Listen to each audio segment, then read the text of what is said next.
কোন বান্দা যদি আঘাত পাওয়ার পর তাকে ক্ষমা করে দেয়, আল্লাহ রাব্বুল আলামিন এমন সময় তারে ক্ষমা করে দিবেন যখন তার ক্ষমার প্রয়োজন হবে। বলেন না সুবহানাল্লাহ। অর্থাৎ হাসরের ময়দানে, কাল কিয়ামতের ময়দানে তার যখন ক্ষমার প্রয়োজন হবে তখন আল্লাহ তারে ক্ষমা করে দিবেন।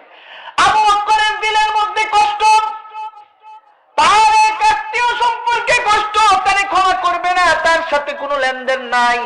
আল্লাহ ডাক দিয়া বলে, আবু বকর তুমি তারে ক্ষমা করে দাও। ইলহাম নাজিল করে বলে, আবু বকর তুমি তারে ক্ষমা করে দাও, আমি আল্লাহ তোমারে ক্ষমা করে দিব এমন সময় যখন আবু বকর তোমার ক্ষমার প্রয়োজন হবে। বলেন না সুবহানাল্লাহ। এই কথা শোনার সাথে সাথে আবু বকর ক্ষমা করে দিচ্ছেন। বলেন না সুবহানাল্লাহ। মুহতারাম হাজিরিন, আম্বিয়া কেরামের অবস্থা এমন ছিল, তারা কি করতেন? ক্ষমা করে দিতেন, তারা ক্ষমা করে দিতেন।